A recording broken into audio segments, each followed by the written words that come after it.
गोविंद शिल्प घेऊन येत आहे एकूण 80 ट्विन बंगलोचा भव्य दिव्य पंढरपुरातील एकमेव प्रकल्प। आमच्या प्रकल्पाची वैशिष्ट्ये मनाला शांती देणारं महादेवाचं मंदिर, मुख्य रस्ता सुमारे 30 फुटांचा, अंतर्गत रस्ता सुमारे 20 फुटांचा, ग्रामपंचायत योजनेचा प्रत्येक बंगलोजला स्वतंत्र नळ, सांडपाण्याची सुरक्षित विल्हेवाट, सर्व टाइल्स ग्लॉसी आणि नामांकित कंपनीच्या, सर्व स्टेअर, खिडक्या, चौकटी सुपर ब्लॅक ग्रेनाइट, दोन्ही अटॅच बाथरूम पूर्णपणे टाइल्स, पंतप्रधान हर घर नळ योजना पूर्णत्वाकडे, bathroom, basin, kitchen, CP fittings हे जगवार कंपनीचे, स्टील वर्क पूर्णपणे जिंदाल कंपनीचे, 1000 लिटर पाण्याची टाकी, 150 लिटर सोलर वॉटर हीटर सोबत वॉटर प्युरिफायर, प्रत्येक बंगलोजला स्वतंत्र पार्किंग, दर्शनीय भाग पूर्णपणे डॅटो टाइल्स, टाटा प्रवेश कंपनीचे आकर्षक भक्कम दरवाजा, फुटी उंचीचे सुरक्षित कंपाऊंड। मग विचार काय करताय? गोविंद शिल्प, पत्ता गट नंबर 95, हॉटेल अंगण शेजारी, टाकळी रोड, पंढरपूर।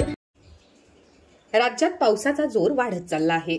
गेल्या काही दिवसांपासून विश्रांती घेतलेल्या पावसाने आता राज्यातील अनेक ठिकाणी जोर धरण्यास सुरुवात केली आहे। अशामध्ये हवामान खात्याने पावसाबाबत महत्त्वाची अपडेट दिली आहे। पुढचे 4 दिवस राज्यात मुसळधार पाऊस पडण्याची शक्यता आहे। कोकणासह मध्य महाराष्ट्र आणि विदर्भामध्ये जोरदार पाऊस पडणार असून या ठिकाणी हवामान खात्याने अलर्ट जारी केला आहे। पावसाचा वाढता जोर लक्षात घेता नागरिकांनी काळजी घ्यावी असे आवाहन हवामान खाते आणि प्रशासनाकडून करण्यात येत आहे। हवामान खात्याने दिलेल्या माहितीनुसार दक्षिण महाराष्ट्र ते केरळ किनारपट्टीवर कमी दाबाचा पट्टा निर्माण झाला आहे।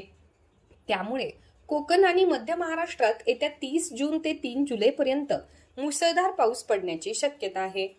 विदर्भामध्ये मध्यम स्वरूपाचा पाऊस पडेल। पश्चिम आणि मध्य महाराष्ट्रात आजपासून ते 1 जुलैपर्यंत जोरदार पाऊस पडण्याची शक्यता आहे। मराठवाड्यात देखील पावसाचा जोर वाढण्याची शक्यता आहे। राज्यात पुढचे 4 दिवस मेघगर्जना आणि विजांच्या कडकडाटासह मुसळधार पाऊस पडण्याची शक्यता आहे। यावेळी 30 ते 40 किलोमीटर प्रति तास वेगाने सोसाट्याच्या वाऱ्यासह पाऊस पडण्याची शक्यता आहे। पुढचे 4 दिवस ठाणे, सिंधुदुर्ग, सातारा आणि नाशिकमध्ये मुसळधार पाऊस पडण्याची शक्यता आहे। या ठिकाणी हवामान खात्याने येलो अलर्ट जाहीर केला आहे।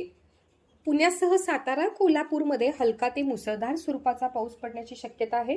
रायगड, रत्नागिरी, सिंधुदुर्गमध्ये जोरदार पावसाची शक्यता असून या ठिकाणी ऑरेंज अलर्ट जारी करण्यात आला आहे। मुसळधार पावसामुळे नागरिकांनी घराबाहेर पडताना काळजी घ्यावी असे आवाहन केले जात आहे। ताज्या घडामोडी पाहण्यासाठी PVN न्यूज या चॅनलला सबस्क्राईब करा आणि शेजारच्या बेल आयकॉनवर क्लिक करा।